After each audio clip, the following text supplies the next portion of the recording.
Hi, this is Functional Skills Maths Level 1. This is the NCFE sample paper and we're going to start with the non-calculator section.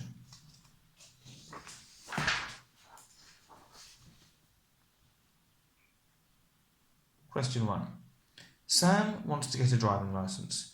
He reads that in the UK, about 750,000 new drivers get a licence each year. Write 750,000 as a number. Okay, well, some of you might be able to do this straight away. I'm going to show you two ways of doing this. So we want 3/4 of, and of always means times, so we sent 3/4 times 1,000,000. So a million, we've got 6 zeros. Okay, so we could do it this way, so we can say 3/4 of 1,000,000 is the same as 3 divided by 4 times 1,000,000, or we can do 3 times 1,000,000 divided by 4. So 3 times 1,000,000 is going to be 3 million, and then we need to divide it by 4. Right, so if we do this with the bus stop method, we're saying how many times does 4 go into 3 million? Well, 4 into 3 doesn't go, so instead we're saying 4 into 30. Well, 4, 8, 12, 16, 20, 24, 28, that's 7 times. And then 29, 30, so we've got 2 left over. 4 into 20, 4, 8, 12, 16, 20, so that's 5 times with nothing left over. 4 into 0, 0, 4 into 0, 0, 4 into 0, doesn't go, so 0 again, and 4 into 0 still doesn't go.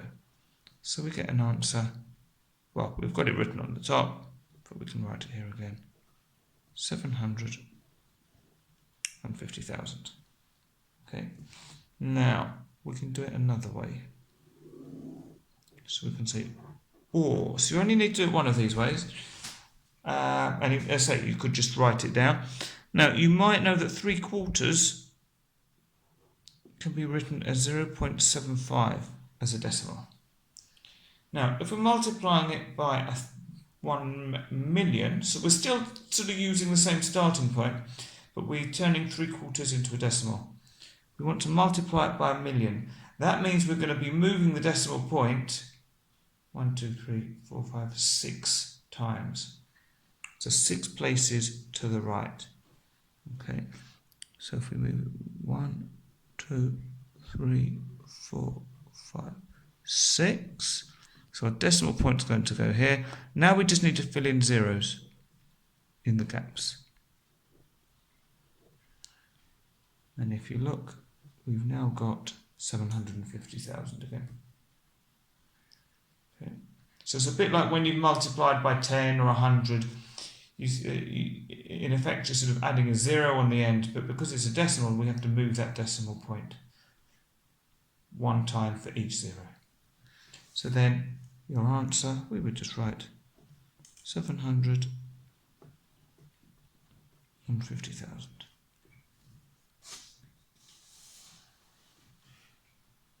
Part B. Sam must pass the theory test before he can take the driving test. To pass, he needs 43 out of 50 marks on the first part of the theory test. Calculate 43 out of 50 as a percentage. Well, 43 out of 50, we can write it as a fraction. 43 over 50. To turn it into a percentage, we multiply it by 100. Now, the first thing to do, because we're dividing and multiplying, we've got a 0 on both these numbers, so we can cancel a 0, because it's like we're dividing by 10 and multiplying by 10. So now we've just got 43 divided by 5 times 10. Now, different ways of doing it. What I'm going to do is I'm going to do the top first. So I'm going to say 43 times 10. 43 times 10, we're just going to add a 0.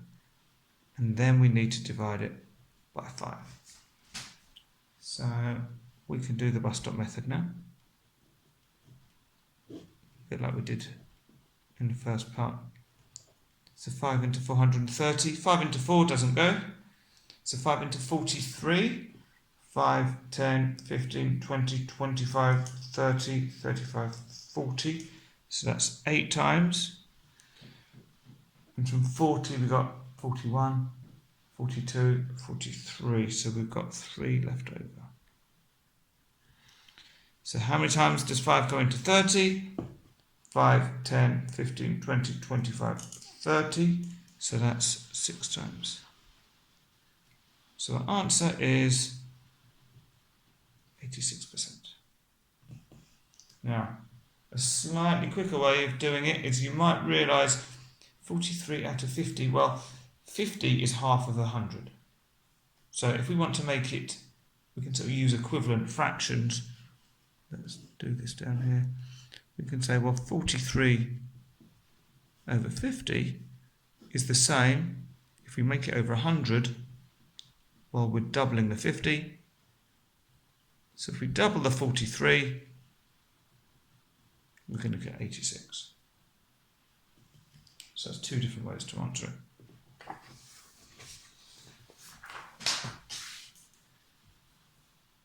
Okay, part C. At 10 miles per hour, the calculation for stopping distance in feet is 10 plus 0.5 times 10 squared. To work this out, Sam does 10 plus 0.05 to get 10.0.05. Then he multiplies that by the 10 squared. So this is worked out 10 squared is 100. And then he's done the multiplication to get the answer. Explain where Sam has gone wrong. Okay, well, whenever we've got something like this where we've got multiple operations, we've got plus, we've got times, we've got squared, we need to use our BIDMAS or BODMAS rules to work this out, or order of operations. So we haven't got any brackets, so the next thing that we need to do is the power. So we would do 10 plus 0.05. Well, 10 squared means 10 times 10, which is 100. So we've done this bit first, but we've kept the rest of this in order. So we've still got the 10 and then the 0.05. Then the next thing we would do, well, we've got a plus and we've got a multiply. We need to do the multiply before the plus.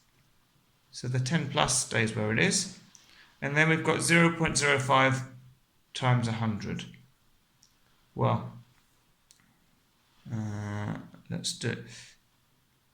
Well, 0.05 times 100. Well, 5 times 100 is just going to be 500. So if it's 0.05, we are moving the decimal point twice. So we're going to 1, 2 into here.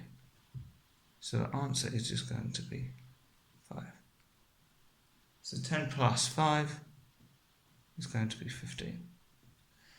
Okay, so we've calculated the correct stopping distance. So we can put 15 in here. Now it says, explain where Sam has gone wrong. So for the explanation bit, basically what Sam did wrong was Sam added first.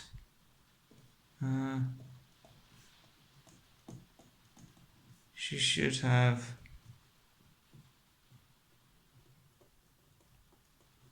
worked out 10 squared first,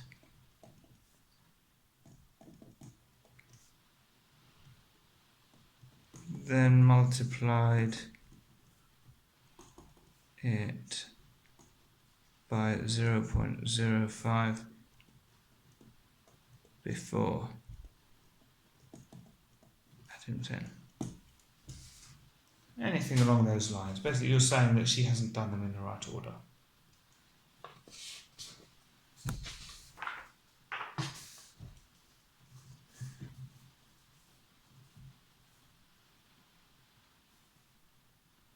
Question 1, part D. This is a formula for calculating braking distance. Braking distance in feet equals 0.05 times the speed in miles per hour, and then that's squared. Okay, so squared is on this bit. At 25 miles per hour, the braking distance is 31.25 feet. A driver accelerates from 25 miles per hour to 60 miles per hour. What is the increase in braking distance? Okay, well, we know what the braking distance is at 25 miles per hour, so we need to work out what the braking distance is at 60 miles per hour. Then when we know that, we can take the difference between the braking distance at 25 and the braking distance at 60 miles per hour. So for 60 miles per hour, the braking distance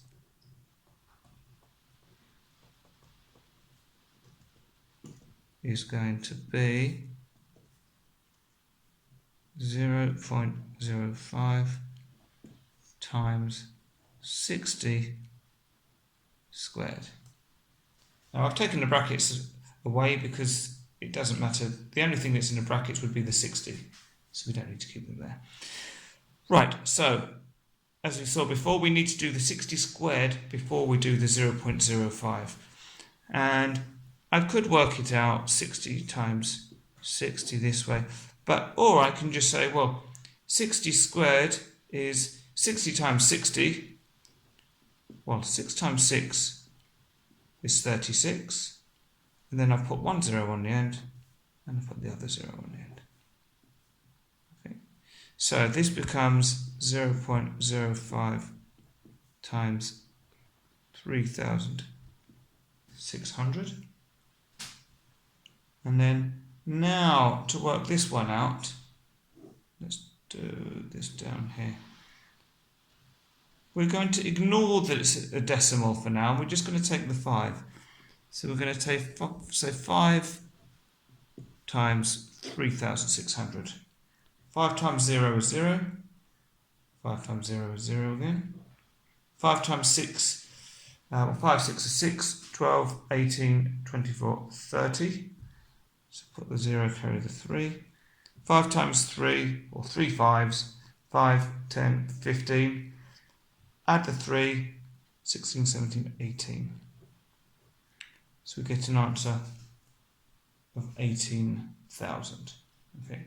Although that was when we multiplied by 5. We want to multiply by 0.05.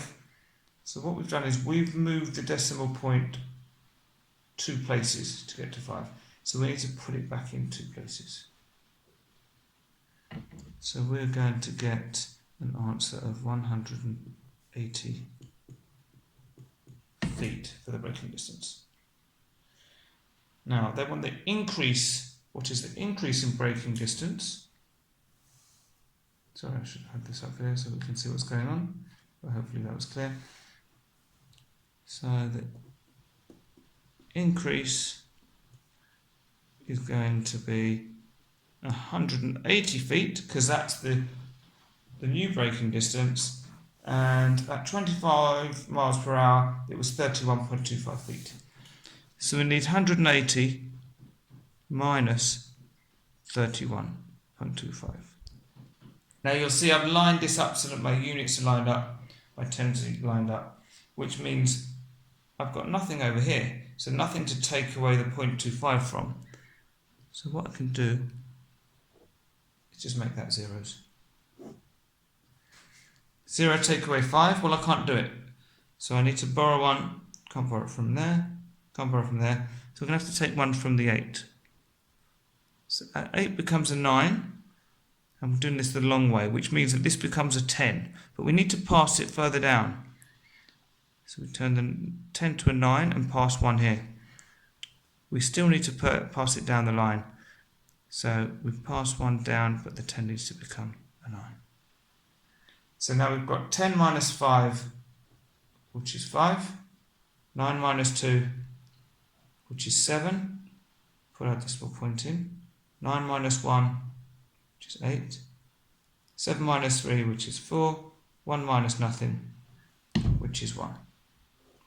So the increase is 148.75, and they've already put the units in. feet.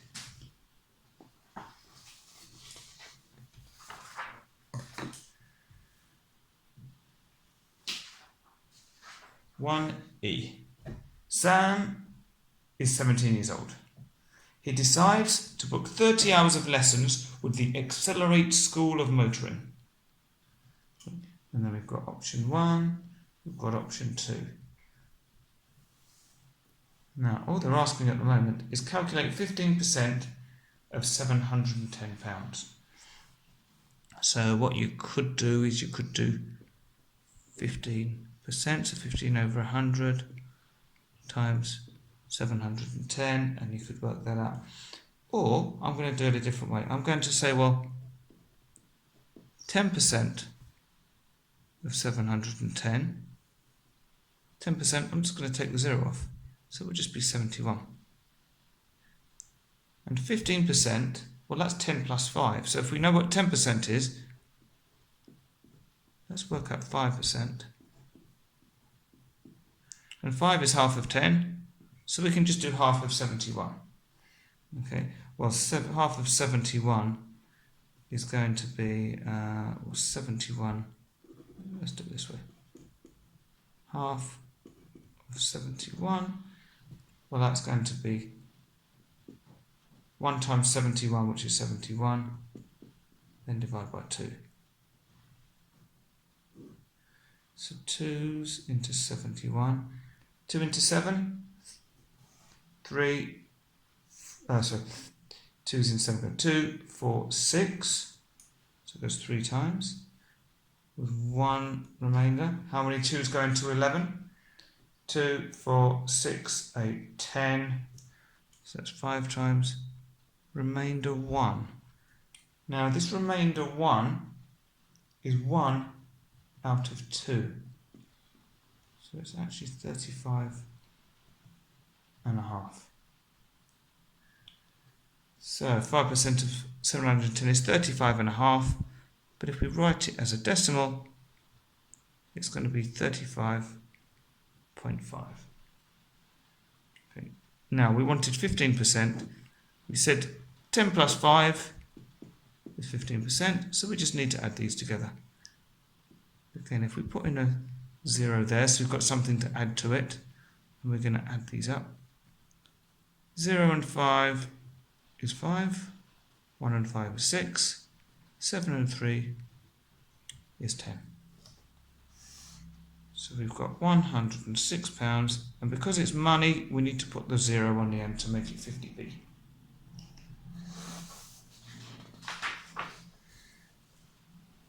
The driving test costs £62. How much money will Sam save by booking option 2 instead of option 1? Right, so let's work this out on this sheet so we can see all of our workings. So let's just say they told us the driving test was £62. So we're just going to write that there. Right, okay, so let's work out how much option 1 costs, how much option 2 costs, and then we can take the difference. So option 1, he's going to book 30 hours, and 1 hour lesson is £21.65. So for option 1, we need to do 30 times 21.65, and what I'm going to do for this one is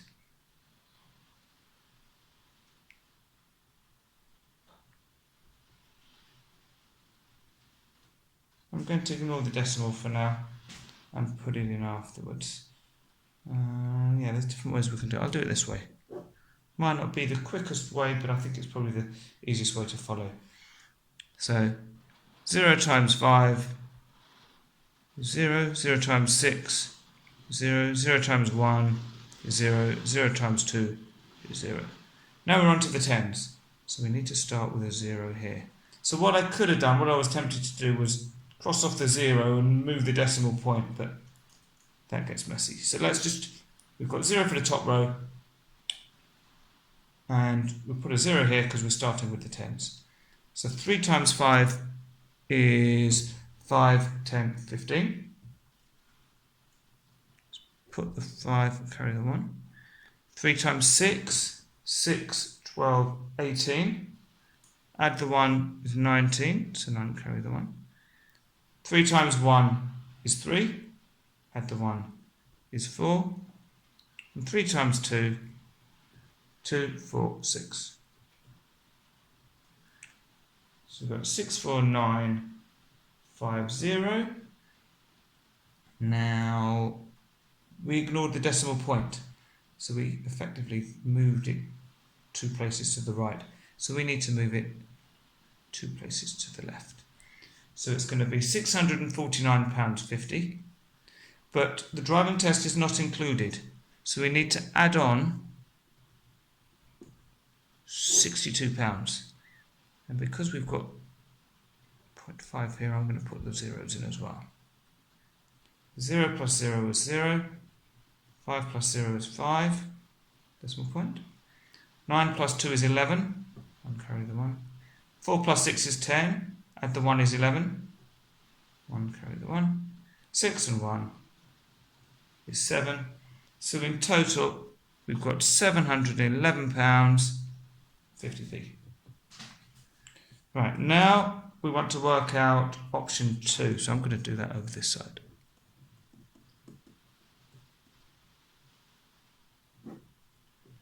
Okay. Well, 30 hours of lessons are £710. So that's easy. We'll start with that. It includes the driving test. Okay, brilliant. So we don't have to worry about that. And there's a 15% discount for under 20s. Well, Sam's 17, so he's definitely under 20. So we can reduce this by 15%. Ah, wait a minute. We worked out 15% of 710, so we can take off £106.50. It's going to be minus £106.50. And if you remember, so that we've got something to take it away from, we can put the zeros in. Right. Last time I did this the long way, so I'm going to do it a slightly quicker way now. So 0 minus 0 is 0. 0 minus 5, we need to borrow the 1. So the 0 goes to a 9, and the 1 goes to a 0. Because we haven't got one to borrow from here, so we have to borrow it from there instead. 10, take away 5 is 5. Decimal point. 9 minus 6 is 3. 0 minus 0 is 0. 7 minus 1 is 6. So we've got £603.50p. Now the actual question, flip back over, was how much money will Sam save by booking option 2 instead of option 1? So let's do it under here. Sam saves. Well, so we want to know how much cheaper option 2 is than option 1. So we're going to do £711.50 because that's the more expensive one, and we're going to take away £603.50. 0 minus 0 is 0. 5 minus 5 is 0. 1 minus 3, we can't do it, so borrow 1, reduce that to 0. So 11 minus 3 is 8. 0 minus 0 is 0. 7 minus 6 is 1. So we've got a total of £108.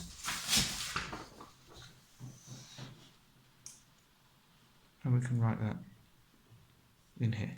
We don't have to, but we can put 0 pence as well. And that's the end of the non-calculator section. So we're doing level 1 functional skills maths. This is the NCFE sample paper, and we're on to the calculator section.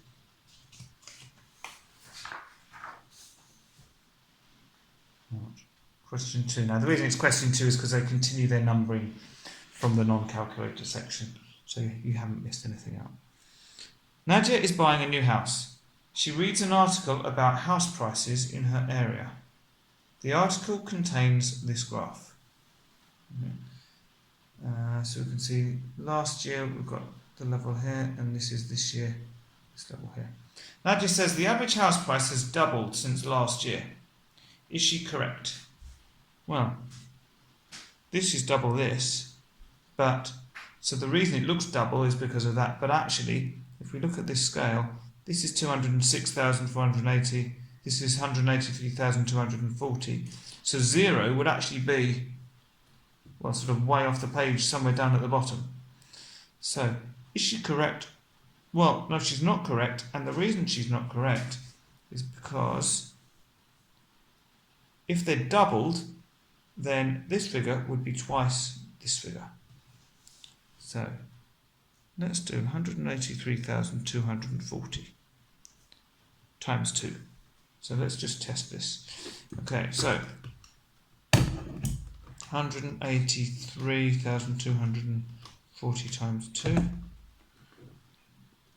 equals 366,480, which is much, can't spell more, which is much more than 206,480. So the average house price has not doubled since last year. I'm probably using more words than you need to, but just to make it clear.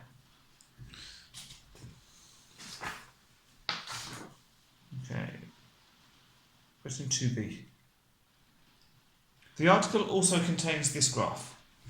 We've got changing house prices by region. So for the southwest, we can see that it's gone up. What if this is 1%? It's gone up by 0.5%. Southeast, it's just gone up by a little bit. In London, house prices have reduced by more than 1%. In the east, they've gone down a little bit. West Midlands, East Midlands, Yorkshire and the Humber, these have all increased. Okay, and we can use these numbers to see how much they've increased by. Nadia says the graph shows that London has the lowest house prices. Is Nadia correct? Well, no, because this doesn't tell us what the house prices are at all. All it tells us is how much they've changed. So, is Nadia correct? No. The graph only shows changes in house prices, not what the prices actually are.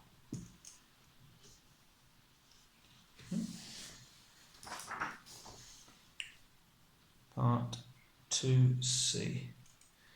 In Nadia's region, house prices rose by 1/25 or 1/25 in the last 12 months. Which region does Nadia live in? Okay, well, we want 1/25. Well, if you remember on the graph, if we flip back over, these are all in percentage change. So let's turn this into a percentage. Okay, so if we want to do that into percentage, we're going to do 1 divided by 25, then we're going to multiply it by 100. Now, if you remember with these ones, we can multiply the numerator, the top of the fraction, by the whole number, and then divide by the bottom. So this is going to be the same as 100 divided by 25. Well, actually, I know that 2 25s are 50, and 2 50s are 100. So this is equal to 4. And of course, we can use our calculator as well. So we could have done it straight from here. Let's do 1 divided by 25 times 100. Yes, and it's 4%. So the region Nadia lives is where they've had a 4% increase in house prices. Well, here's 4%. So she must live in the West Midlands. It's 4%.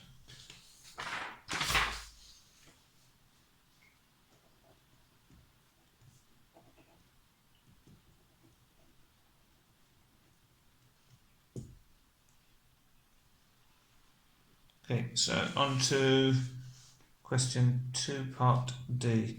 Nadia borrows £6,255 for 1 year to pay for improvements to her new house. The rate of interest is 5% per year. How much interest will Nadia pay on this loan?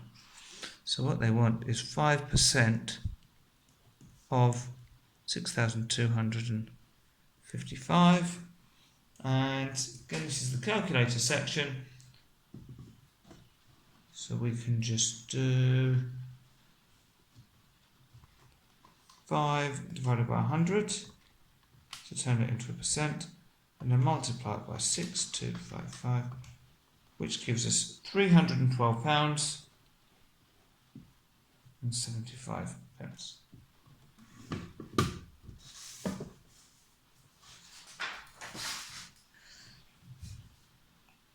Okay, let's tidy this one up. Okay, question 2E. Nadia decides that she will tile the floor of the dining area.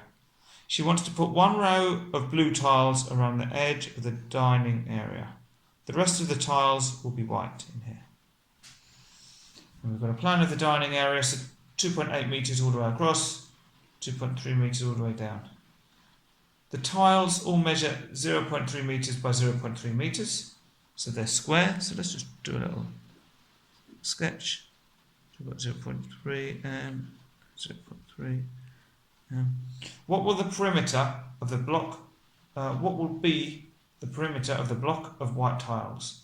Okay, so in other words, we've got the outside measurements. They want to know what's that measurement and that measurement, and if we know what those are, we can then work out the perimeter. Okay. Well, this is 2.8 all the way across. So if we've got 1 tile in here, that's going to be 0.3, and that's going to be 0.3. Okay, so we want 2.8 minus 0.3, and then minus another 0.3. Or you can add them together and say 2.8 minus 0.6. Either way, we're going to get 2.2 metres. So that's this distance. Now, if this is all 2.3, again, this measurement must be 0.3 metres, and this measurement must be 0.3 metres. So the white distance must be 2.3 minus 0.3 at the top, and minus another 0.3 at the bottom. And again, you can do this on your calculator, or you can think 2.3 minus 0.3 would be just 2, minus another 0.3 is going to be 1.7 metres. So do check on your calculator. Right, now we want the perimeter. Well, the perimeter is the distance all the way round. So the perimeter is going to be 2.2 plus 1.7 plus 2.2 plus another 1.7. Okay, and we can do that on here. 2.2 plus 1.7 plus 2.2 plus 1.7, which is 7.8, and that's metres. So we can write that in our box down here. If you prefer to use a formula to work out the perimeter, that's fine. I just think it's much easier to just add up the distances all the way around.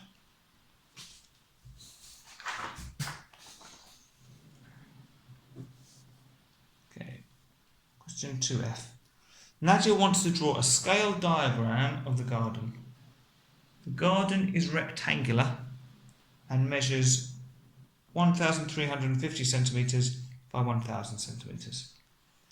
Nadia says, if I use a scale of 1 centimetre to 50 centimetres, the drawing will fit on a piece of A4 paper. They then tell us that A4 paper measures 297 millimetres by 210 millimetres. Is Nadia correct? Okay, so we've got to break this down a bit. So basically, we've got what the measurements are. We've got a scale to use, so we've got to convert this into the size of the scale drawing. We're then going to compare it to these measurements, but these are in millimetres and we're in centimetres, so we're going to have to do some converting as well. So first of all, if we convert this to the same scale, well, we're going to do 1,350 divided by 50.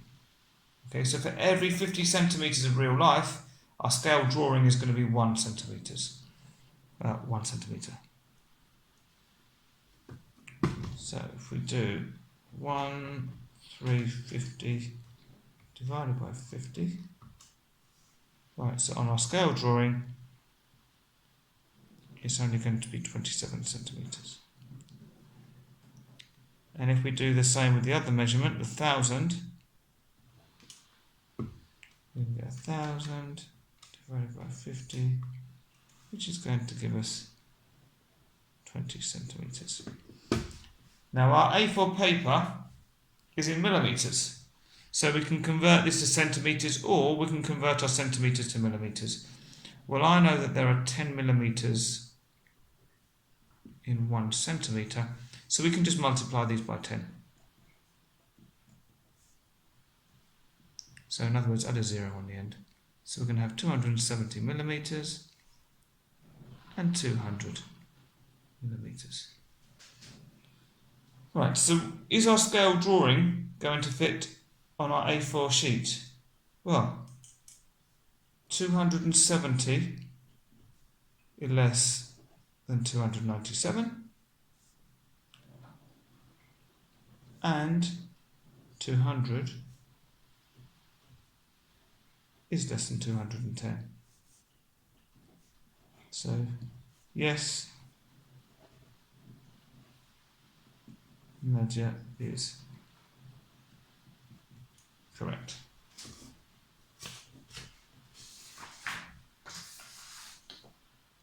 (2G). Nadia wants to buy some grass seed for her garden. She compares 2 different brands.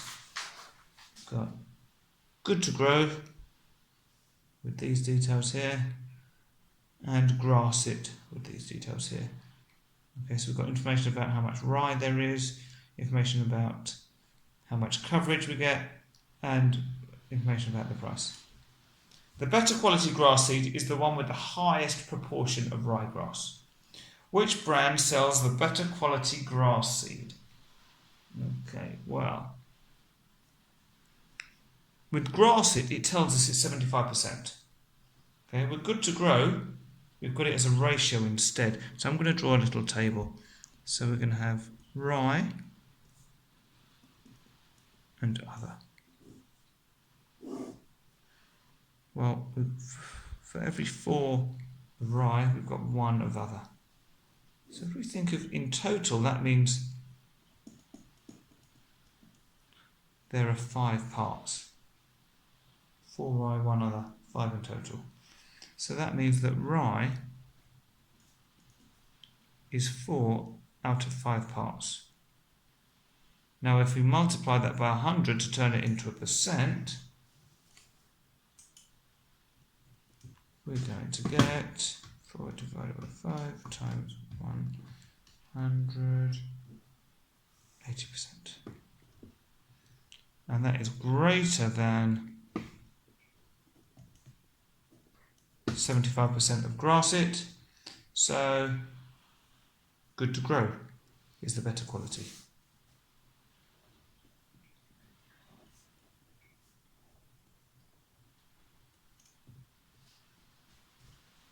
Okay, so all we're looking at is a 75% and working out a percentage to compare to it using the ratio.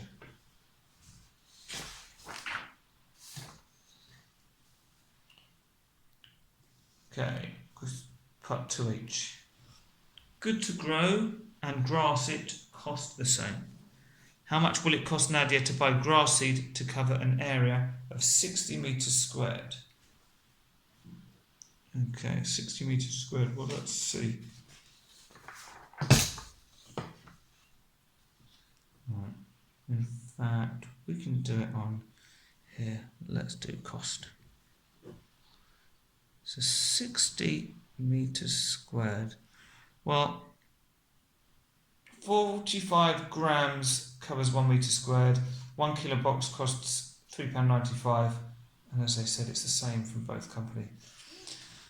So we can't just do it straight away. First of all, the price depends on how heavy it is, and how heavy it is depends on how much area we're covering.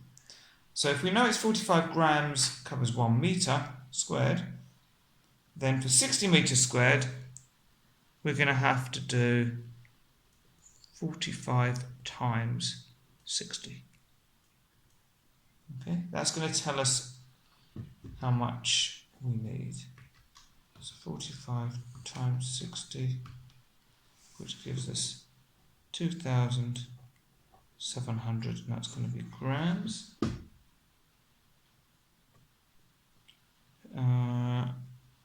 We're talking about kilograms here.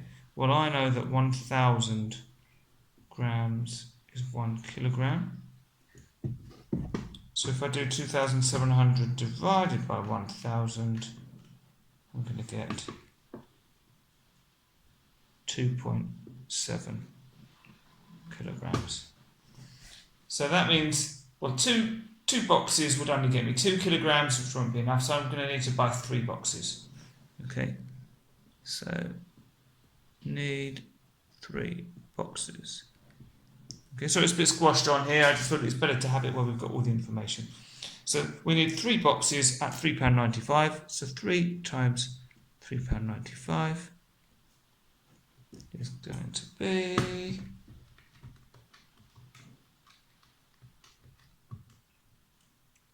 £11.85p. And obviously we would fill that in on here, but we've done our workings on the other one. I'll go on, I'll write it in here anyway.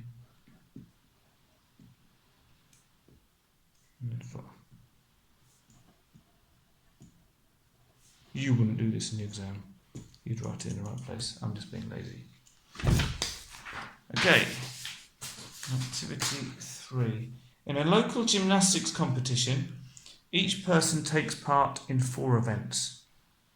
So the floor, A bars, beam and vault. Points are scored for each event.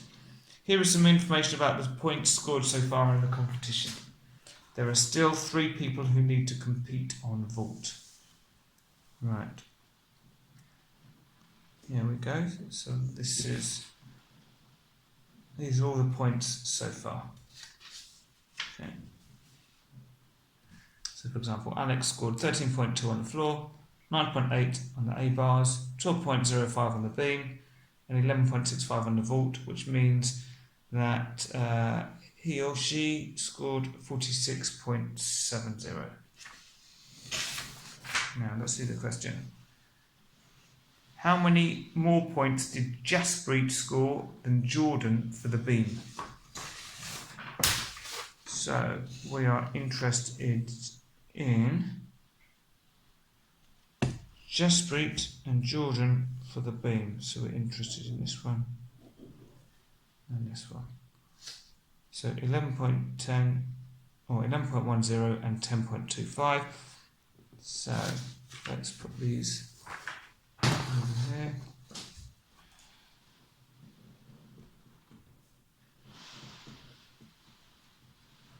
So we're just working out the difference between them.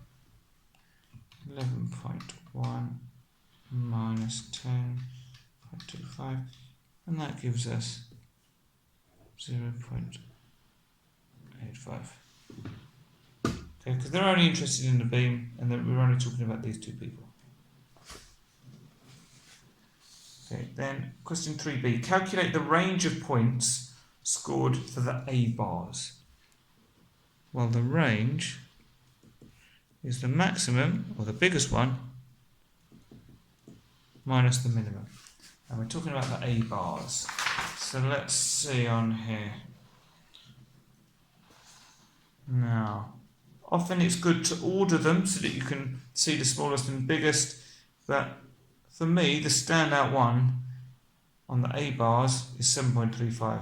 We haven't got anything that starts in a 7 or less. So that's our minimum, 7.35. What's the biggest number? 9.80. This is bigger, 9.95. Anything bigger than 9.95? No.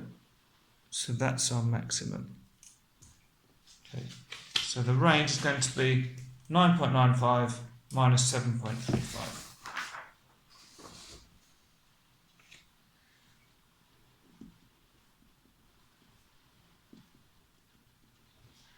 Okay, and again we can use our calculator for this.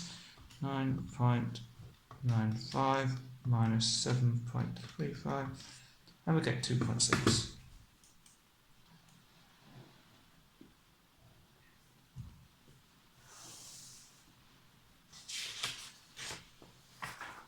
Right, then we've got part C.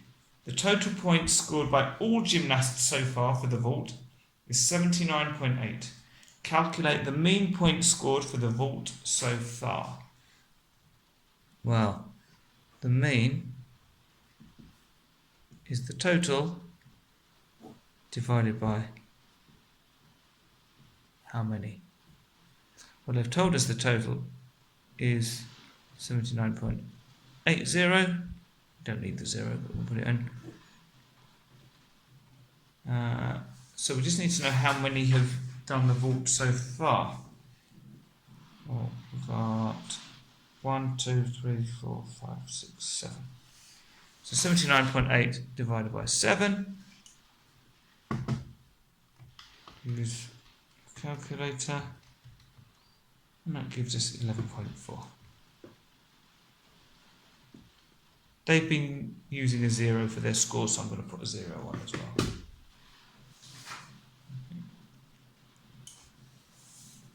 Part D. Pat says, I need 12.75 points on the vault to score the same total points as Alex. Is Pat correct? Okay, well let's see. How many points has Alex got? Alex scored 46.7. What about Pat? Well, Pat, we haven't got a total for her, so we've got 11.55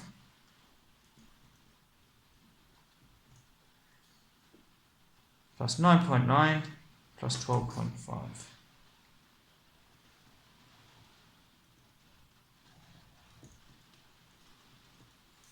And if we use our calculator, we get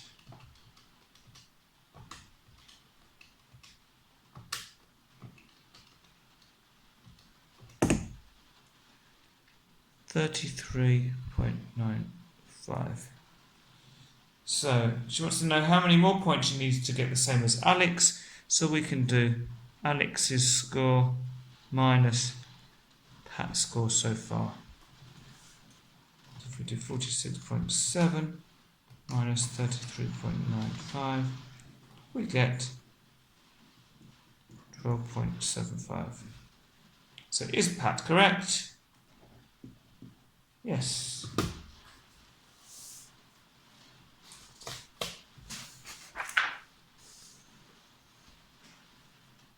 Part E, 3E. The winner is the person who scores the highest total points at the end.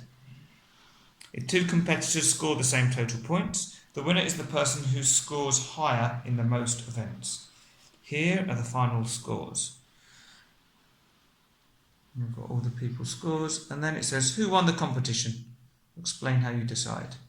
So it said the winner is the person who scores the highest, or the highest total points. 46.7. Anyone got more than 46.7? Smaller, smaller, smaller, smaller, smaller, smaller. That's the same. Smaller, smaller. So it is Pat and Alex.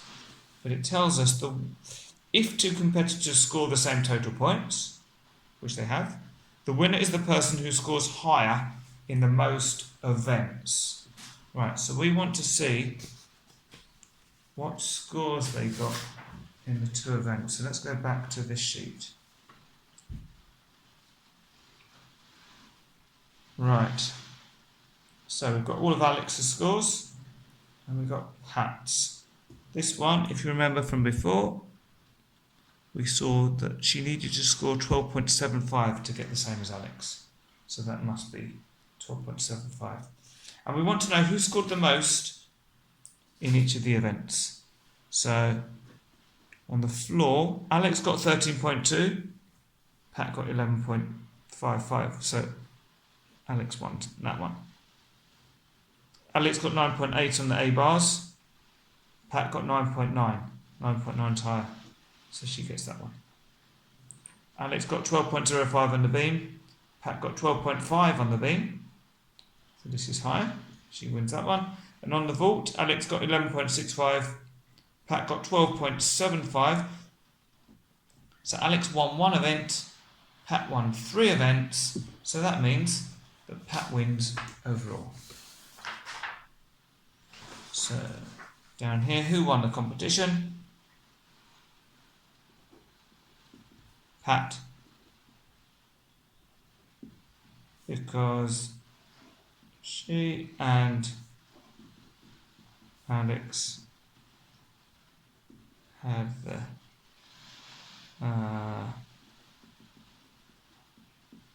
highest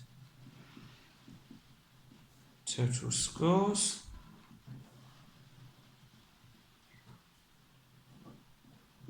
And Pat scored higher than Alex in 3 out of the 4 events.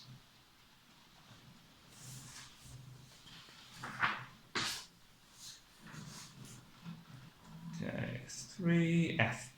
The people who are awarded first, second and third places win trophies. The weights of the first and third trophies are in a ratio of 3:1.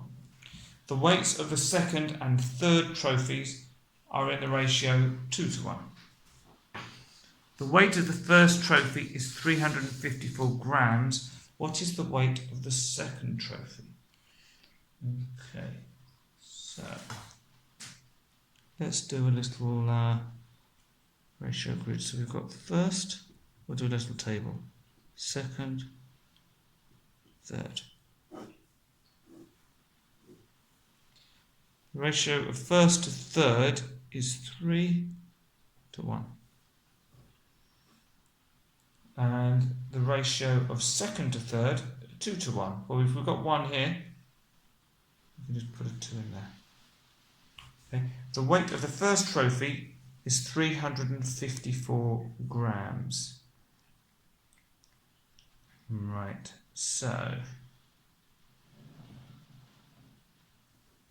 the weight of the first trophy is 3 times the weight of the third, and second is twice the weight of the third. So what we can do is work out the weight of the third trophy by dividing by 3, and then we can double it to find out the weight of the second trophy. Okay, so what we're saying is 354 divide it by 3, so because that will tell us how much the third trophy weighs, and then if we multiply it by 2, it tells us the weight of the second trophy.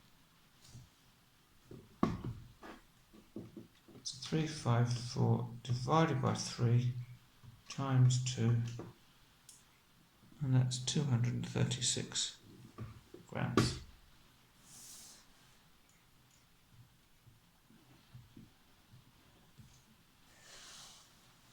Now, a good way to check this is we know that the trophies get lighter as you move down the rankings.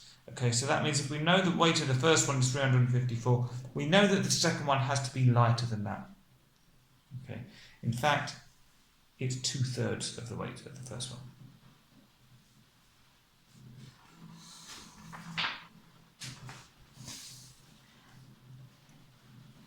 Question 3G. Each trophy is made of a metal cup on a wooden base. The base of the second place trophy is a cuboid with a volume of 202.8 centimetres cubed. It has a length of 6.5 centimetres and a width of 6.5 centimetres. Work out the height of the second place trophy base. Right, well, we've got a cuboid, so let's draw a cuboid. It's going to be something like that.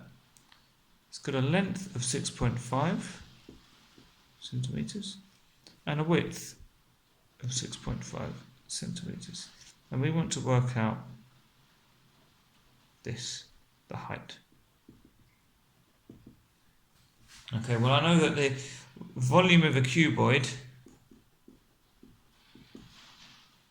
is the length times the width times the height. Okay. Well, we haven't got the height, but we've got the length and the width, and we know that all of this equals 202.8. So let's work out what we can. So 6.5 times 6.5, so we're going to have 6.5 times 6.5 times h equals 202.8. So 6.5 times 6.5, so we've got 42.25 times h equals 202.8. So we want to know what we need to multiply by 42.25 to get 202.8. So this is like sort of reverse operations. So if we're multiplying something by h to get this, well then the opposite is to say 202.8 divided by 42.25 is going to give me what h is. So 202.8 divided by 42.25, that gives us 4.8.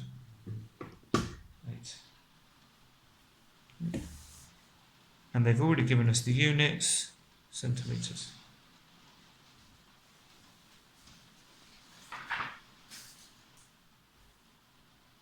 Okay, we're on to question 4, bears. Raj works in a factory that makes teddy bears. It makes large bears and small bears. Raj's job is to check that the bears are not faulty. He records the number of faults he finds each day for 20 days. Okay, so one day he found 9 faults, 1 11 faults, 1 3 faults, 1 13, blah blah blah, all that lot. Use Raj's data to complete this table. Okay, so the number of days where there were between 0 and 10 faults, he's saying there's 10. Well, let's check them. I'm going to underline all of them. So 1, 2, 3, 4, 5, 6, 7, 8, 9, 10. Yeah, so that looks good. So how many days were there between 11 and 20? Well, with these ones, let's circle these ones. So we've got 1, 2, 3, 4. No, that's more than 20. It's 11 to 20, so it includes this. So 5, 6, 7. No, that's less.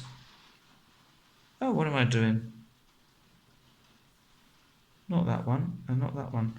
It's 11 to 20. So 1, 2, 3, 4, 5, 6. So it's just 6. That's why it's good to check these things. And between 21 and 30, these ones, let's put a squiggly line around them as I've already got them. So, squiggly line to 1, 2, 3, 4. There you go, you'd never know I made a mistake. Right.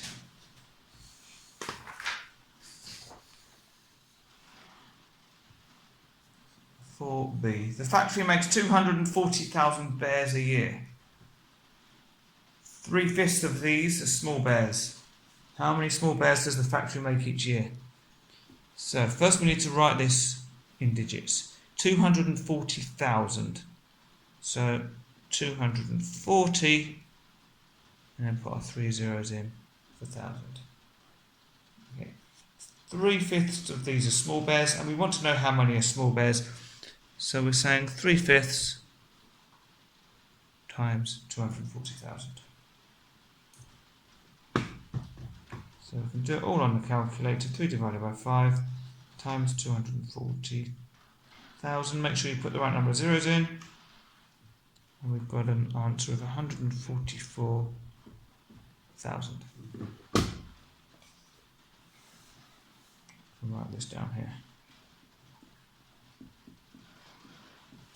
Do make sure you copy the number down right. It's very easy to make a mistake on those.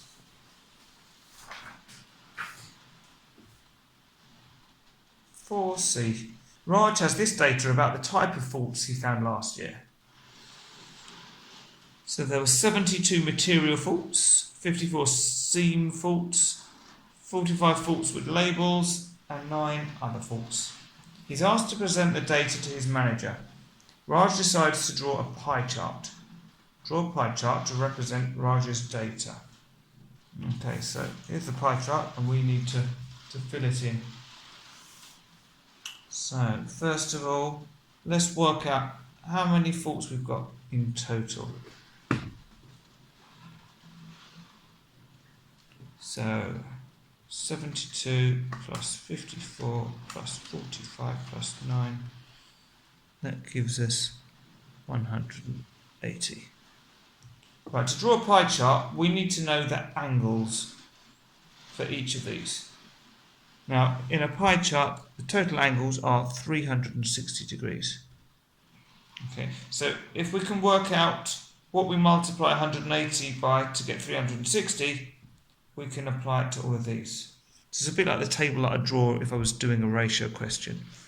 Okay, so what we're going to do is we're going to say 360 divided by 180. And you might be able to see this one yourself. 360 divided by 180 is in fact 2. So we're multiplying by 2 to get 360.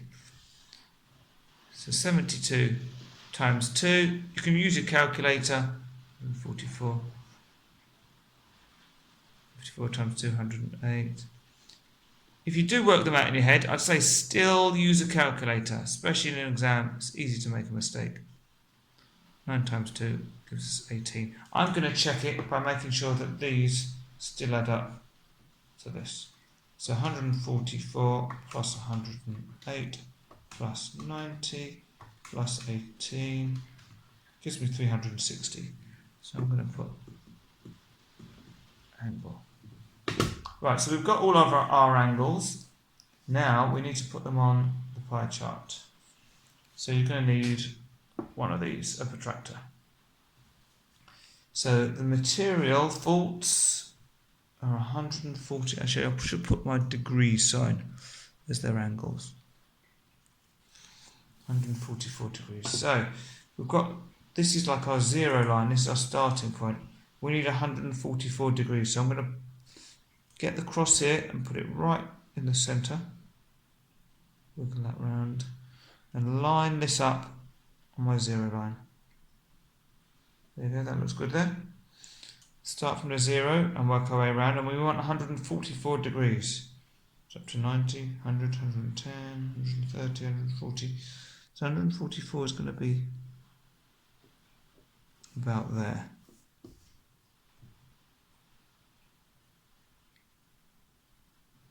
Okay, so right, so I'm going to mark it on here. 144 degrees, and this is material faults. Okay.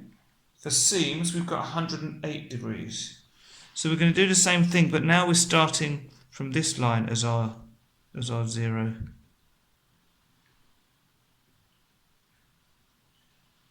Okay. Right. So we're starting from 0 again, 10, 20, 30, 40, 50, 60. We want to go up to 108. So 100, 110 is here, so 108 would be there, I think.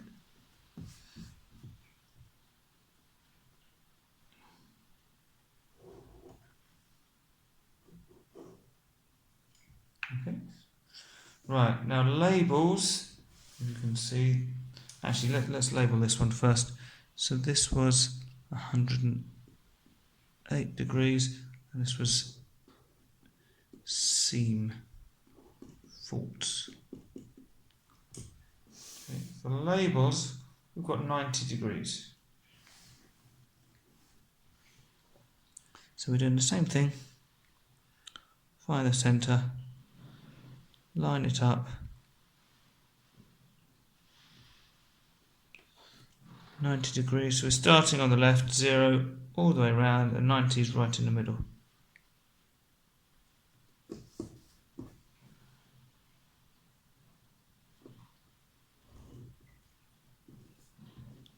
And because it's 90 degrees, it's a right angle, so I'm going to draw a little square in there. And this is our label. Faults. Okay. And finally, this last one should be 18 degrees. Well, we've done it now, so we're going to write 18 degrees on there. That one's 90. Let's just check. See how well I've drawn this. It's always good to check, because if you've made a mistake, you can go back and correct it. Right, let's see if we line that up there. Start at 0, so 10, 15, 16, 17, 18. I think that's pretty close. Somewhere between 17 and 18 degrees. That's definitely going to be good enough. I'm quite happy with that. Okay, the one thing we could add is just a title, so we can just put type of fault.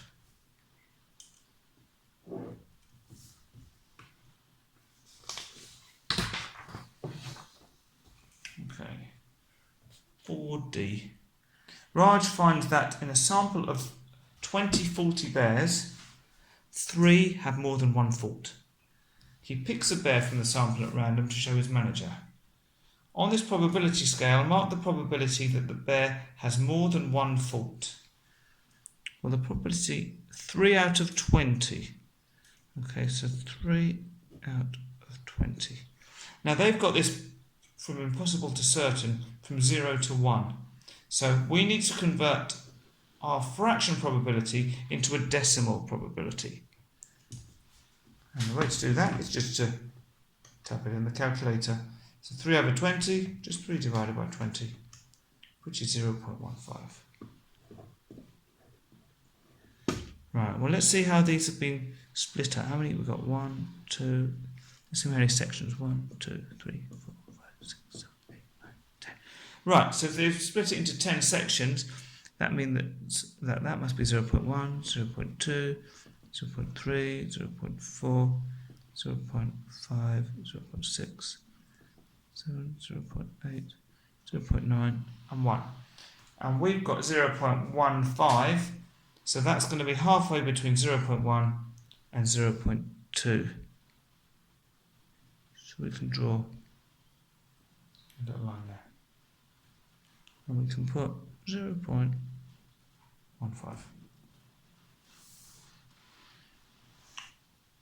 For part E. The probability that a faulty bear chosen at random has lost its label is 1 over 7. What is the probability that the bear has not lost its label? Give your answer as a decimal to 2 decimal places. Well, the total probabilities always add up to 1. So if the probability that it's lost its label is 1/7, then the probability it hasn't lost its label is 1 minus 1/7. Okay. So we want to work out 1 minus 1/7. Well, we can think of that as, well, 1 would be 7/7. So if we're taking away 1/7, we're going to end up with 6/7. They want it as a decimal, so get the calculator. 6 divided by 7 is 0.85714. They want it to 2 decimal places. So the first 2 decimal places are 85. So we look at the next number. It's 5 or more, so this number needs to increase by 1. So it's going to be 0.86. How can we put that down there? And that's the end of the paper. Hope you found it helpful. Remember, you can always look on my YouTube channel for the other papers that I've got, level 1 and level 2 and GCSE and other things on there as well. But best place to look is in the playlists.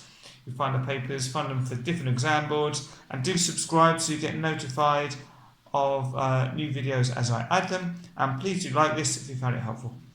Thank you very much.